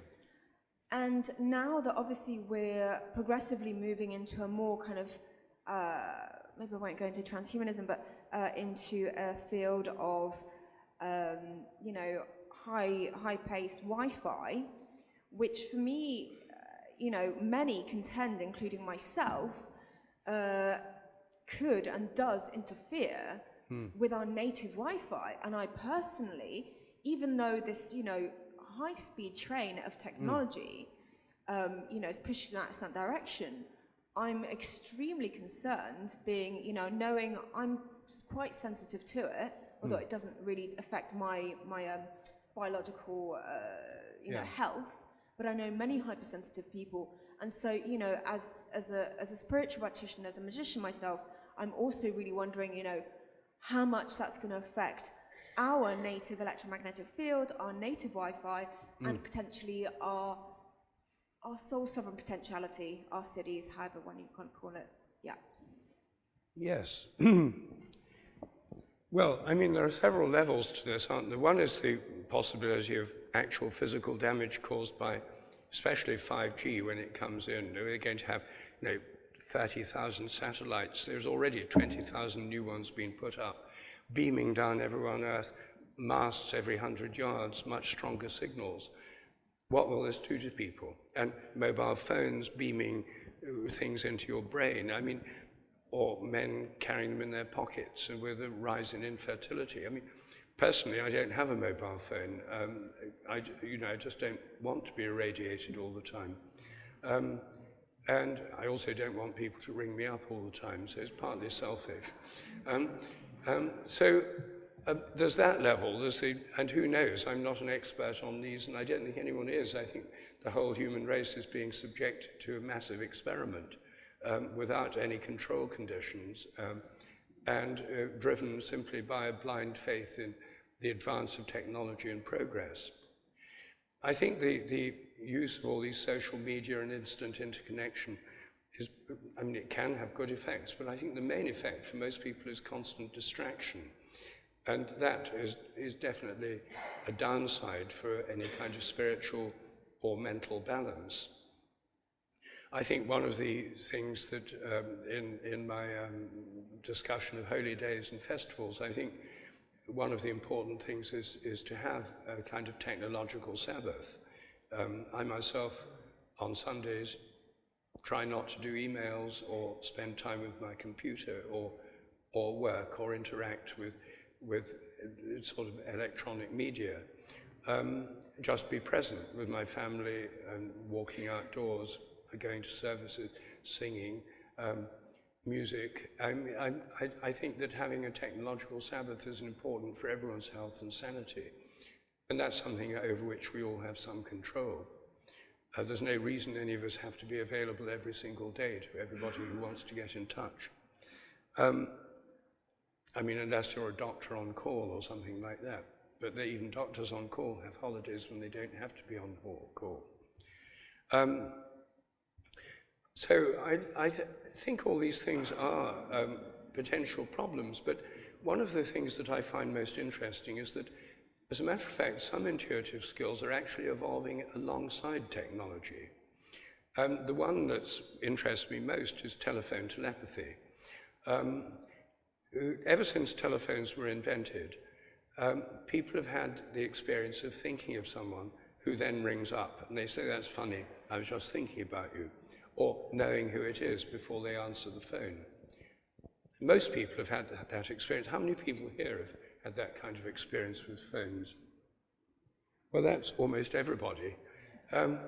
Well, you see, before the telephone was invented, no one would have had that experience because there weren't any phones. What they had in the 19th century was letters crossing in the post, where people would sit down to write to someone they knew, and then 2 or 3 days later, they'd each get a letter from the other, and it turned out they'd written them at almost the same time, and it was called letters crossing in the post. Now it's much more speeded up. And now practically everyone has phones all the time. When I was a child growing up in a small town in the Midlands, there were 20,000 people in the town near Trent. I think there were about 200 or 300 people who had telephones. Telephone numbers didn't go beyond 1,000, they were all in the hundreds. So very few people had them. Now virtually everyone has a mobile phone. And so this experience of feeling you can call anyone anytime you like and have the intention to call them means that lots of people are sending out these intentions to other people all over the world to call them. And people are responding to these intentions by thinking about them or just knowing who's calling. And so we've now reached a stage where virtually everyone's having telepathic experiences in connection with phone calls. Similar things happen with text messages and emails. I've done a lot of experiments on this to find, and I've shown it's not just coincidence. And in fact, anyone who wants to can take part in one of my experiments. In fact, I encourage you to do so. I have online telephone telepathy test. You register through my website, sheldrake.org. You put in the names of 2 people you know well and their numbers. And then the computer picks one of those 2 callers. Say I'm the subject and I've got 2 callers, Jill and Joe. Then it will pick Jill or Joe and ring them up and say Jill gets it. She'll answer it and say, "This is Rupert's telephone telepathy test. Please think about Rupert, and when you're ready, press 1. So she presses 1. My phone rings. It says, "This is your telephone telepathy test." The caller ID says, "Telephone telepathy test." It says, "One of your 2 callers is on the line right now waiting to talk to you. Press 1 for Jill, press 2 for Joe." So I guess, if I guess Jill, I'm right. If I guess Joe, I'm wrong. 50% chance of being right by chance. The scores are coming in very significantly above chance. And then the line opens up and you get instant feedback as to whether you're right or wrong. Then you talk to each other. Then after a minute it cuts off because I'm paying for the call.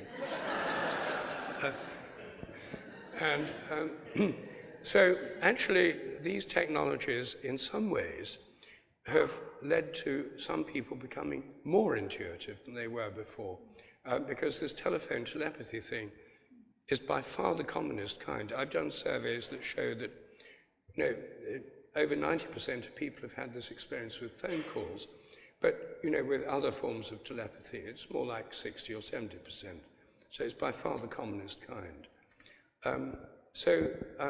I find this encouraging that these technologies are actually bringing out these latent powers which are coming out in connection with them. Now, I think some other latent powers are being suppressed. For example, the sense of direction. No one really knows how it works. Subject I'm very interested in.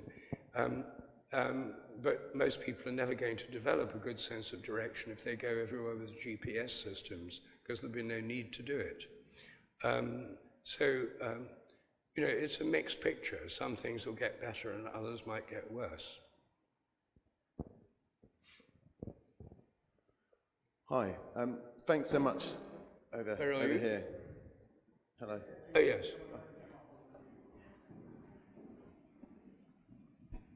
Oh, good, thank you. That's me. Yes, if you come up near me, I can hear.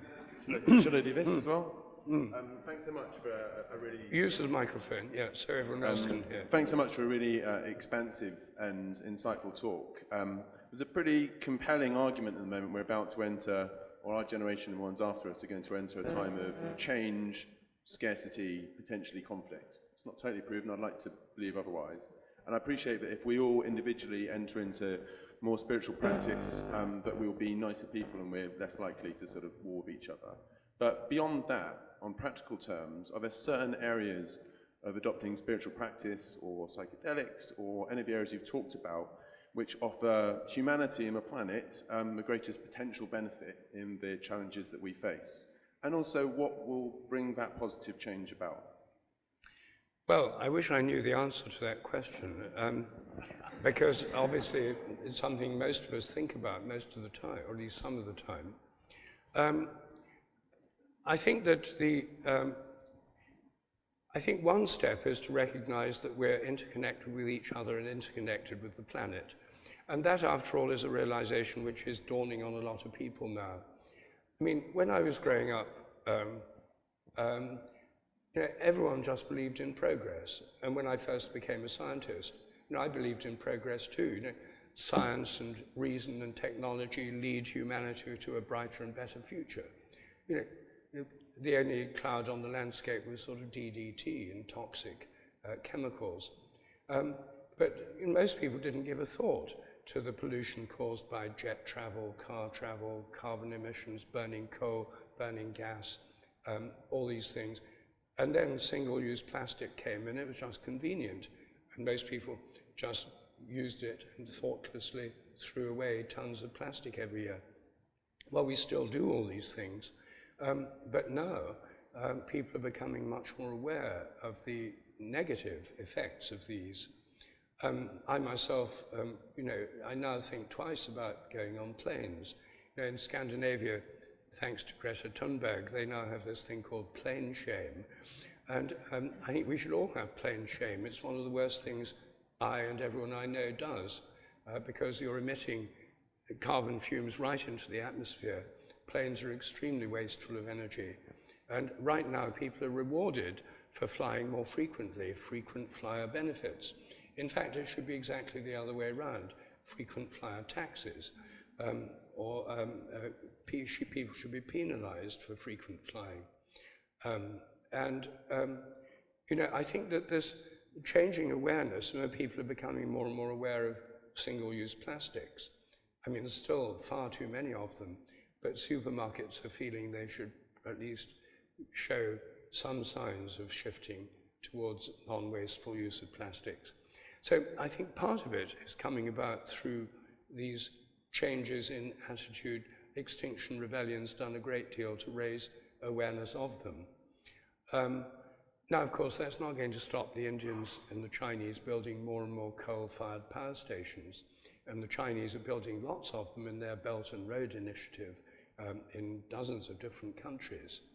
And it's very hard for us to go around the rest of the world and say, well, look, we've had all the benefits of reckless use of fossil fuels and reckless use of the world's resources, but you can't do it because now it's bad for the planet. I think all of us have to make differences in our own lives, traveling less, wasting less, consuming less, changing our diets, because eating lots of meat is one of the things that is highly destructive in the whole planet. People have to change their diets.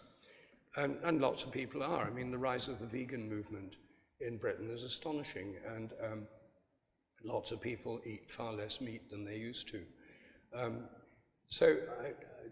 All of these things, I think, are changes in individual behavior, but also there have to be changes in economic and political behavior and legislation.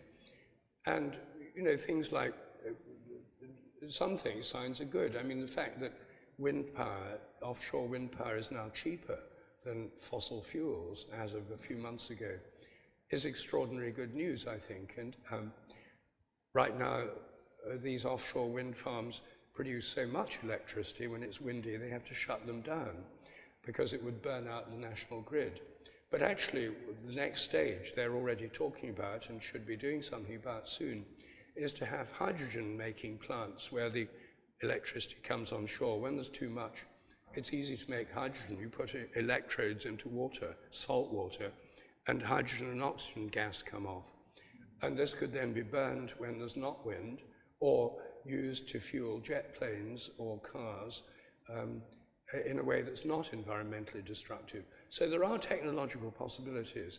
I'm hopeful about those, but you know, it's not hopeful when you look at some people in the political world, like the President of the United States, who continue to deny there's a problem and who are in fact trying to unravel environmental legislation. It's obviously an enormous struggle, and I think all of us have to take part in it to the best of our ability.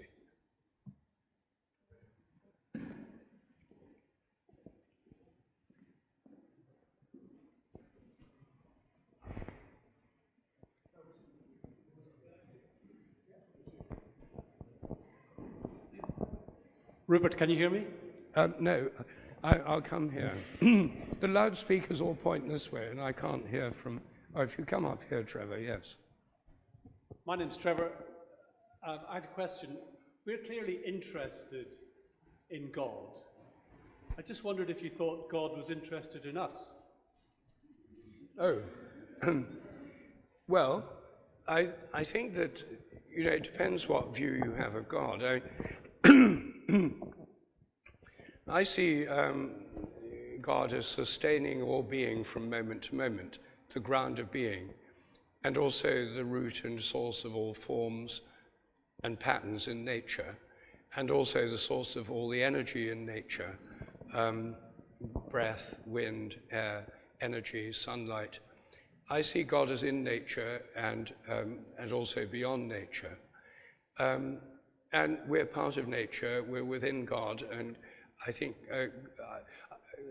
that God is inevitably interested in us and indeed in everything else, because we're within the divine being.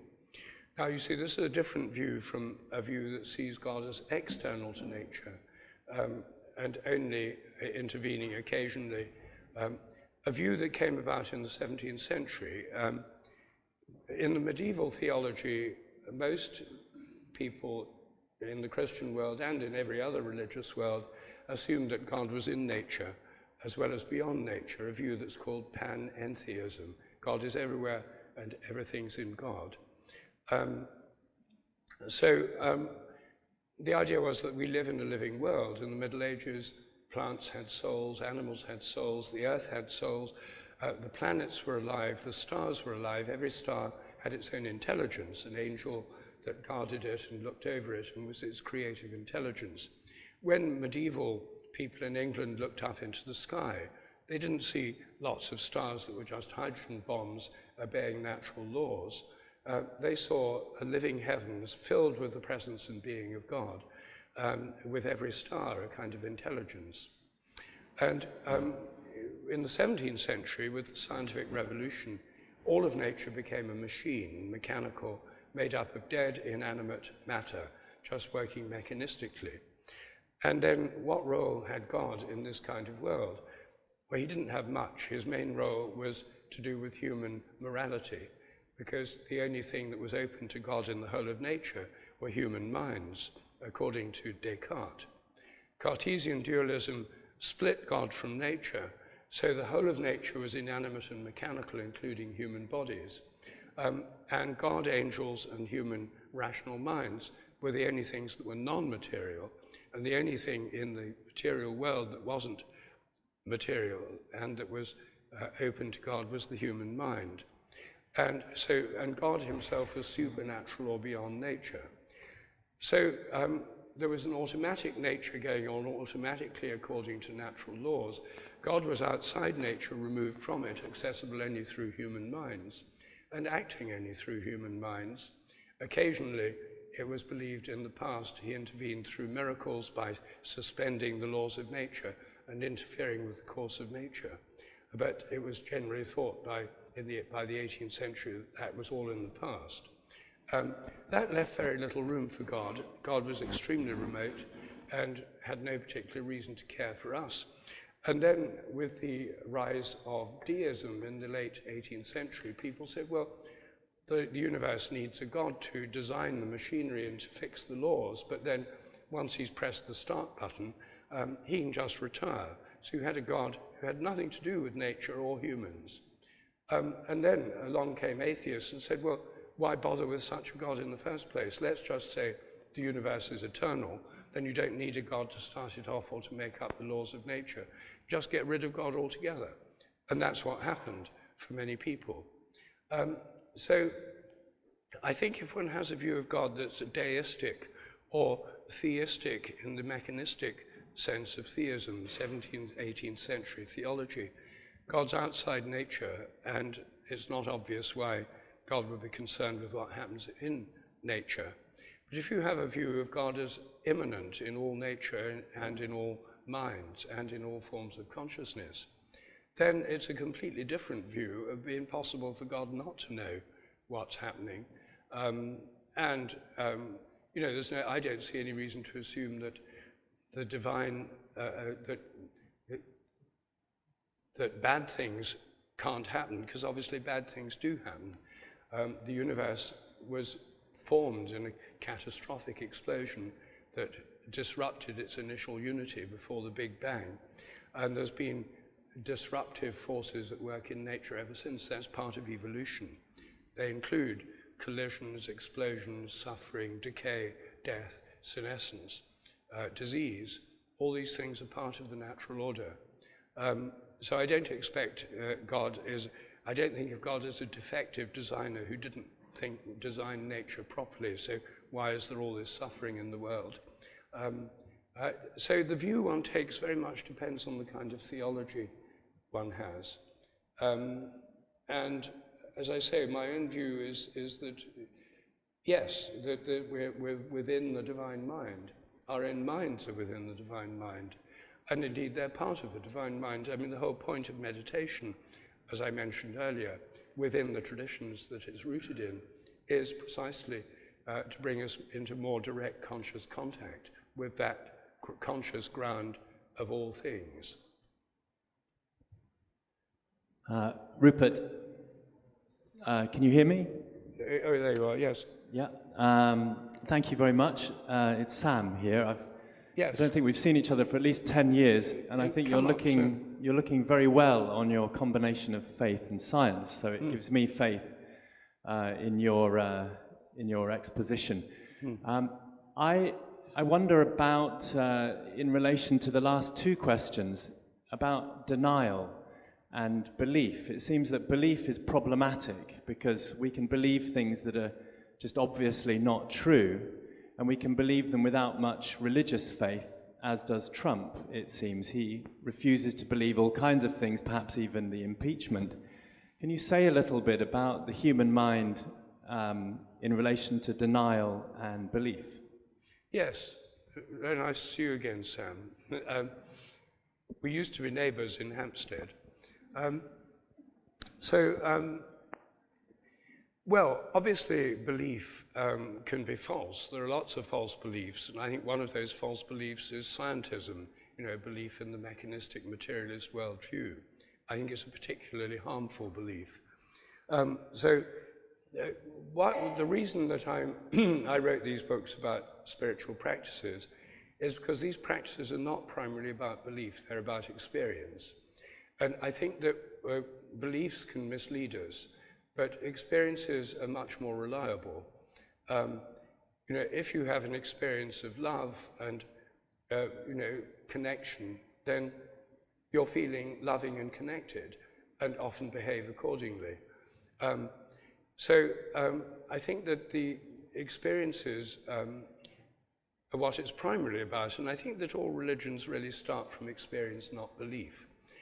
The beliefs are an attempt to understand the experiences. You know, the Jewish prophets had this experience of something speaking through them, which was more than them. It wasn't just them.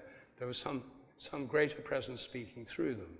When Moses encountered God in the burning bush, he was in the presence of a being, a consciousness that was not his own, and which spoke to him about his own nature. I am that I am, a conscious being, a greater conscious being than his own. So I think all these things are formulations of experience, and Jesus' experience of his direct connection with God, which came about first in his baptism, again was experience. And he wasn't telling people to believe a set of doctrines. He was telling them that to have trust and faith. And I think that's where belief is much more powerful and meaningful. If you believe you're going to get better when you're ill, you're more likely to get better than if you believe you're going to get worse. That's the placebo effect, and its opposite, the nocebo effect. So I think that there are some kinds of belief in propositions, which don't really affect our behavior that much. I mean, the scientific worldview is mostly about propositions, that we're descended from apes, that apes, were descended from other mammals and that kind of thing. And it drives a lot of scientists crazy when they find that a lot of Americans don't believe that. They think it's really important that they should believe that, and that it should be taught in every school, and children should be told it's true. I don't think it matters much what people believe about distant evolution. I think it matters a lot about what people believe about our relationship to the universe now, and also what we can put our trust in. And the whole point about trust in God is that if one has trust in God, or if one doesn't like the word God, the all or the absolute or that which is beyond, then one basically feels that one's living in a friendly universe. If one distrusts God, one feels one's living in a hostile, unfriendly universe that's likely to produce a kind of paranoid worldview. And paranoia is very health damaging. I think these beliefs are important when they influence our behavior, and some false beliefs have very negative effects on behavior. But in the end, what changes people is experience. And that's why I think these spiritual experiences are so important. I mean, I believed in the atheist materialist worldview, and what changed me was not logical argument by Christians or Hindus or Buddhists. And I wasn't very impressed by their arguments. What changed me was experiences. The experiences of traveling in India, the experience of meditation, the experience of psychedelics, and other experiences. Again,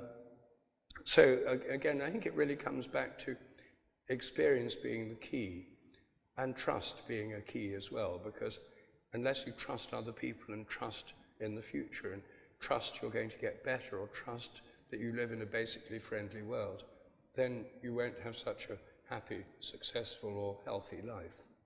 But I think the point is that this trust is actually borne out by actually what happens. There are obvious cases where it's not, as in the book of Job in the Old Testament, where Job, a good man, suffered the most appalling misfortunes. So this is a very old question. Anyway, I think I'm not advocating blind belief in anything. So we have time for maybe one more short question and short answer. Anybody? Yep. Okay. And then we'll wrap up. Hi, Rupert. My name's Richard. In your career as a scientist, investigating latent beliefs, have you ever been asked to work secretly, for example, for the military? Have you been offered a job in the military ever? In the military? In the military, with your research. And secondly, do you think research into latent beliefs is being done in secret and being used to keep everyone else down and keep that knowledge away from the population as a whole? Well, I know that during the period of the Cold War, there was quite a lot of military research on telepathy and clairvoyance, both in America and in the Soviet Union. And I know some of the people who did that research. You know, I know parapsychologists and psychic researchers. There's not very many, only 20 or 30 active researchers in the world because there's so little funding for it. It's marginalized in most universities. Or is actually excluded. So I know the people who ran the Stargate program, and since the Cold War ended, there's been almost no research in these areas, according to them.